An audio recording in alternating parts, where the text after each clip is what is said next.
بسم اللہ الرحمن الرحیم۔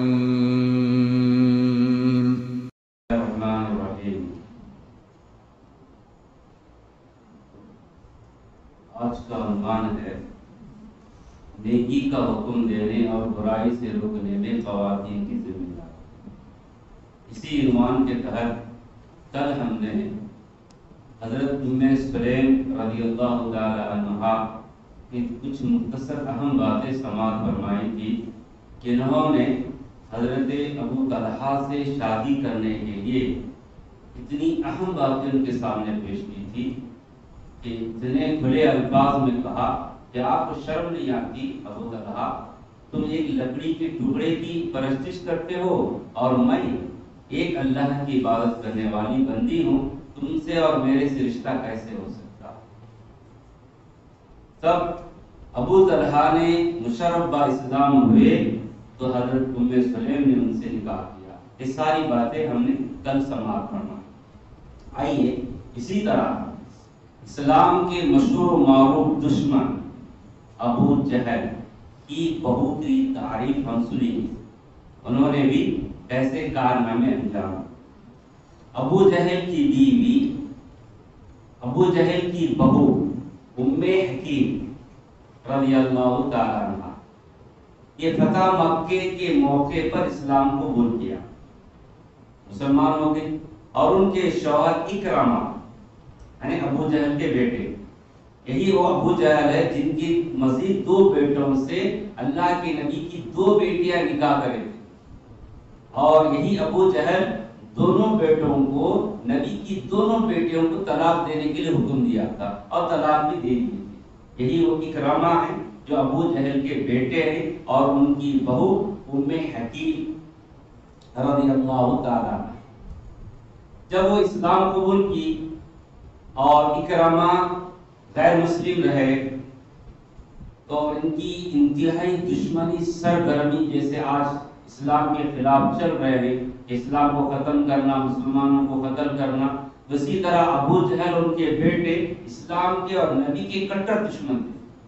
تو اللہ کے نبی نے ان کو حکم لگا دیا گیا تھا کہ اکرامہ جہاں بھی ملے ان کو قتل کر دو، تو اکرامہ بھاگے یمن کی طرف، اور یہ ام حکیم رضی اللہ تعالیٰ عنہ نے اللہ کے نبی صلی اللہ علیہ وسلم سے اجازت مانگی، میں اپنے شوہر، کتنی محبت ہوتی ہے خواتین کو اپنے شوہر سے، میں اکرامہ کو دین کی دعوت دوں گی اور اسلام کی تبلیغ کروں گی، آپ ان کو امن نامہ دیجیے، ان کی جان کو خطرہ نہ ہو، قتل کرنے کا جو آرڈر نکالیں اس کو منسوخ کر دو۔ اچھی بات، جاؤ۔ تو حضرت اکرامہ ام حکیم شوہر کے پیچھے پیچھے جانے لگی یمن کی طرف، جا کر کیا کہتی تھی، اور ان کی خواہش تھی کہ ان کا شوہر اکرامہ اسلام قبول کرے۔ آخر میں ان کی خواہش پوری بھی ہو جاتی ہے، مگر کیسے پوری کرتے، کتنی جدوجہد کرتے وہ خاتون ملت۔ آج ان باتوں کو کیوں پیش کر رہا ہوں کہ دعوت و تبلیغ اصلاح کا کام صرف مرد احباب کا نہیں ہے، نوجوانوں کا نہیں ہے، خواتین کا بھی ہے کہ گھر میں، اپنے گھر میں ماحول کو کیسے سنوار سکتے ہیں۔ آئیے اپنے شوہر کے پاس جا کر کہتی ہے، دیکھیے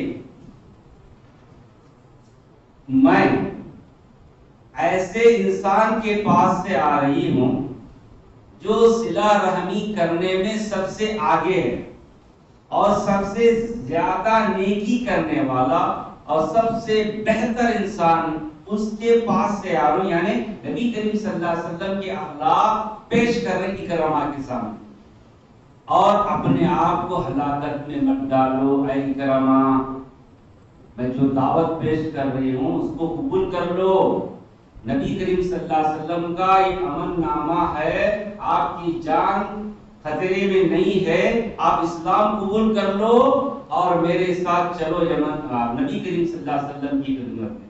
اس طرح، اور ایک روایت میں یہ بھی بات ملتی ہے کہ جب اکرامہ کے پاس پہنچے ام حکیم تو وہ کشتی میں سوار ہو گئے۔ دیکھیے دوسری روایت، ان کے شوہر کشتی میں سوار ہو کر جا رہے تھے، کہتے اے میرے چچا کے بیٹے اپنے شوہر کو بول رہے سن لو، اگر تم مجھ کو بیوی بنانا چاہتے ہو تو پھر میں جو دعوت پیش کر رہی ہوں اس کو قبول کر، ورنہ تمہارا اور میرا رشتہ کٹ۔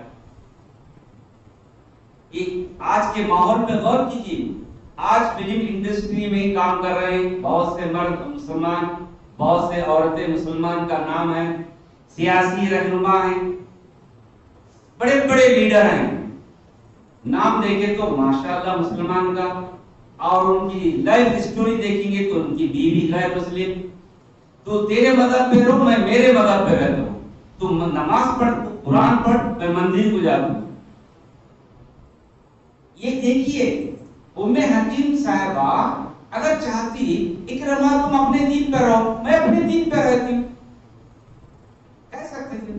اور ایک روایت ہے نہیں کی اتنی جامع بات ہے کہ اکرما اپنی بیوی کو ازواج تعلقات قائم کرنے کے لیے بلاتے ہیں، میاں بیوی کے حقوق۔ اللہ پر کیا جذبہ، کیا توحید! اے اکرما تم کافر ہو، میں مومنہ عورت ہوں، مجھ کو تم ہاتھ نہیں لگا سکتے ہو۔ اللہ دیکھا، جب تک تم دائرہ اسلام میں نہیں داخل ہو سکتے ہو میں تمہاری بیوی نہیں بن سکتی۔ یہ ساری کوشش قد و کاوش اللہ رب العالمین نے قبول کی، ان کی محنت پھر یمن سے اپنے شوہر کو لے کر نبی کریم صلی اللہ علیہ وسلم کی خدمت میں حاضر ہوتے اور مشرف با اسلام۔ یہ ہے اسلام، یہ ہے کوشش، یہ ہے دعوت تبلیغ کہ ہم ہمارے مذہب پر ہم قائم رہیں گے، تمہارے مذہب پر تم قائم رہو۔ جو اولاد ہوگی وہ کس کے مذہب پہ رہیں گی؟ دو بیٹے ہوئے، ایک بیٹا تیرے مذہب پہ، ایک بیٹا میرے مذہب پہ۔ یہ کیا ہے؟ دو رنگی چھوڑ جا ایک رنگ ہو جا۔ کیوں اسلام کو بدنام کر رہے ہیں بھائی؟ غیر مسلم اور مسلمان عورت میاں بیوی بن کر زندگی نہیں گزار سکتے، لوگوں کو الو بنا رہے ہیں کہ ہم نے چھوڑ دیے، آزاد ہے، وہ اپنے مذہب پہ عمل کر رہی ہے، میں اپنے مذہب پہ عمل کر رہا ہوں۔ لڑکی بالغ ہو گئی ہے، لڑکا بالغ ہو گیا، اپنی پسند کی لڑکی سے شادی کر رہا، قانون پاس ہے۔ شرم آنا چاہیے ہم لوگوں کو کہ لڑکا ہے غیر مسلم لڑکی سے شادی کر کے لاتا ہے اور اس کے مذہب پہ عمل کرنے کے لیے بڑے فخر سے بولتا ہے۔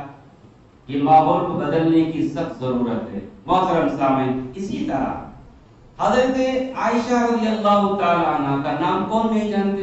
نبی کریم صلی اللہ علیہ وسلم کی بیوی، حضرت ابوبکر صدیق کی بیٹی۔ کہتے ہیں حضرت سعد بن ابی وقاص کی وفات کے وقت، صحابی رسول ہے حضرت سعد بن ابی وقاص، رسول صلی اللہ علیہ وسلم کی محترمہ یعنی امہات المومنین حضرت عائشہ کے یہاں ان کے بھائی عبد الرحمن پہنچے، بہن کے پاس بھائی جانا ہے۔ دیکھیے بہت سی اہم باتیں نکلتی ہیں اس کے اندر، غور فکر کریں تو بھائی بہن کے پاس گئے ملنے کے لیے، نماز کا وقت ہو گیا، وضو کر رہے ہیں بھائی، بہن دیکھی کہ میرا بھائی وضو کر رہا ہے، ایڑیاں سوکھ گئی، فوراً اے میرے بھائی عبد الرحمن، میں اللہ کے نبی صلی اللہ علیہ وسلم سے سنا کہ انسان ایڑیوں کے لیے جہنم کی آگ سے ہلاکت میں ہے، یعنی ایڑیاں سوکھی رہی وضو کرتے وقت اللہ رب العالمین کا فرمان ہے کہ ایسے وضو کرنے والوں کو ان کی ایڑیوں کو جہنم میں جلا دیا جائے گا۔ بھائی ہے وضو کر رہا ہوں گا معلوم نہیں۔ عائشہ نے کہا ٹھہرو بھائی، تم غلط وضو کر رہے ہیں، ایڑیاں اچھا دو، نبی کرم کا فرمان ہے۔ دیکھو کیسے خواتین ملت کی امہات المومنین حضرت عائشہ صدیقہ نے اپنے بھائی کی اصلاح، یہ ہے توحید، یہ ہے دعوت و تبلیغ۔ اسی طرح ایک بیوی، ایسے کیسے باتیں ملتی ہیں، دیکھیے ایک بیوی اور شوہر کا معاملہ، آج بھی میاں بیوی لڑ لے تو صدر صاحب کے پاس قاضی دیتے، اب یہ بھی میاں بیوی لڑ لے، شوہر بیوی کو مارا، کیسے مارا، کب مارا، دیکھیے بڑی اچھی بات ہے، مزے کی بھی بات ہے اور ہم سب کے لیے بہت ہی سبق آموز بات۔ شوہر نماز پڑھ رہے ہیں، نماز پڑھنے کے درمیان ہوا خارج ہو گئی، وضو ٹوٹا. ان کی بیوی سلمہ نے کہا اے میرے سرتاج نماز توڑ دو، وضو کر کے آؤ، مارنے لگے. امام احمد رحم اللہ کہتے ہیں کہ نبی کریم صلی اللہ علیہ وسلم کی بیوی حضرت عائشہ سے نقل کی کہ ان کی رسول صلی اللہ علیہ وسلم کی آزاد کردہ لونڈی سلمہ یا ابو رافع کی بیوی، شک ہو گیا ابو سلمہ یا ابو رافع کی بیوی، اگر دونوں میں سے ایک، نبی کریم صلی اللہ علیہ وسلم کی خدمت میں وہ عرضی لے کر آئے، ابو رافع کی بیوی یا حضرت سلمہ، کیا کہ میرے شوہر مجھے مارتے. میرے شوہر کیا کرتے ہیں؟ مارتے. آج مارتے نہیں میرے لوگ. اچھا ابو رافع کو بلا دی. کیسی پنچایت کرنا ذمہ داروں کے لیے جس میں سبق ہے. بیوی آ کے بولی صدر صاحب کو اچھا تیرا شوہر مجھے اتنا مارتا نہیں؟ ہاں جا پکڑ تو تیرے شوہر کو. بول کیا رے؟ نہیں کیسا فیصلہ کرنا دیکھیے. اللہ کے نبی نے ابو رافع کو بلایا، بیٹھے دونوں میاں بیوی. اب ہمارے پنچایت ہو رہی بولے تو میاں بیوی کی پنچایت پورے گاؤں والے مسجد کے طرف کیا سناتی کیا نہیں کی، اس کا کیا سناتی کہ اس کا کیا سناتا ہے. نہیں اللہ کے نبی اور میاں بیوی کیا جی تمہارا دونوں کا قصہ. اے ابو رافع تمہارا دونوں کا کیا معاملہ؟ سوال. ابو رافع کہتے ہیں اللہ کے نبی میری بیوی مجھے بہت تکلیف پہنچاتی. کیا جی کہیں تو تکلیف دے رہے؟ تکلیف دے رہے نا تمہارے سامنے بول رہے نہیں. اللہ کے نبی میں کیا بھی تکلیف دی نہیں میرے شوہر کو، ابو رافع کو میں کیا بھی تکلیف دی نہیں بول رہے نا. اچھا اصل کہانی یہ ہے اللہ کے نبی انہوں نماز پڑھ رہے تھے. اب اصل بات منہ کھولنا پڑا، پنچایت بیٹھی نا. اللہ کے نبی اصل کہانی یہ ہے کہ وہ نماز پڑھ رہے تھے، ہوا خارج ہوئی، وضو ٹوٹا. میں نے کہا کہ اللہ کے نبی صلی اللہ علیہ وسلم کی تعلیم ہے کہ نماز کے دوران ہوا خارج ہو گئی تو وضو ٹوٹ جاتا ہے. بے اثر نو وضو کرنے کی اللہ کے نبی کی تعلیم ہے. میں نے آپ کی حدیث کو پیش کیا تو مجھے ماننے لگے، میں آپ کی خدمت میں آ گیا. حدیث میں ہے اللہ کے نبی سن کو مسکرانے لگے، ہنسنے لگے. کیا جی ابو رافع اتنی اچھی بات بولے تو مار دے گیا ہو گیا. لیکن ان کو بھی سمجھے ان کو بھی سمجھے. تو شوہر کی غلطی پر بیوی خاموش رہ سکتی تھی، مار کھانا برداشت کیا، نبی کی تعلیم پیش کی، نبی کا طریقہ سکھایا شوہر کو کہ میرے سرکار تم غلطی کر رہے ہیں، یا وضو ٹوٹ گیا وضو کر کے لاؤ. یہی تعلیم ہم کو بھی دی گئی ہے کہ نماز کی حالت میں بھی اگر کسی کی وضو ٹوٹ گیا، کسی کا ہوا خارج ہو گئی ہے، نماز کے صف میں ہے، شرمندہ نہیں. اللہ کے نبی کی تعلیم ہے ناک پہ ہاتھ رکھ کے سیدھا جاؤ وضو کر کے پھر شامل ہو جاؤ جماعت میں. آپ نماز میں ہی ہیں، دیکھو آپ بات کریں پھر نماز ٹوٹ گئی. ویسا ہی خاموش جا کر وضو کر کے آئے، ایک رکعت چلے گئی ہے تو پھر اس کو دہراؤ. اتنی صاف تعلیم ہے. تو ہم لوگ سمجھتے ہیں صرف نماز روزہ یہی دین سمجھا ہے. تو اس کے اندر ذمہ داروں کا بھی آ گیا، میاں بیوی کا بھی آ گیا کہ میاں بیوی کیسے مار کھاتے تھے، کیسے اپنے مسئلے حل کرتے تھے اللہ کے نبی کے سامنے. اسی طرح اور ایک خاتون ملت کا واقعہ سنا کر اپنی بات ختم کریں. حافظ ابن جوزی رحم اللہ کہتے ہیں کہ ایک رات امرا ایک خاتون ملت ہے، بہت ہی جاندار، بیدار ہوئی اور ان کے شوہر حبیب عجمی سو رہے تھے.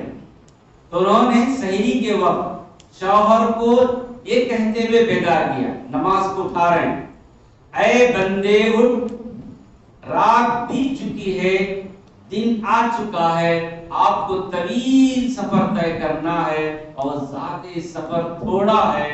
نیک لوگوں کے قافلے جا چکے ہیں اور ہم پیچھے رہ چکے ہیں. یعنی سفر میں جانا ہے، اٹھو تہجد پڑھ لو، تو بیوی شوہر کو اٹھائے. تو ایسی نیک خاتون کے بارے میں اللہ کے نبی صلی اللہ علیہ وسلم نے دعائیں کلمات کہا. اللہ کے نبی صلی اللہ علیہ وسلم نے فرمایا اس عورت کے لیے دعا کی جو رات کو اٹھ کر عبادت کرتی ہے اور اپنے شوہر کو بھی اسی غرض سے بیدار کرنے کی کوشش کرتی ہے، اور بیدار نہیں ہوتا ہے شوہر تو پانی کے چھینٹے دیتی ہے، وہ عورت اللہ اس پر رحم کرے. اللہ کے نبی نے دعا.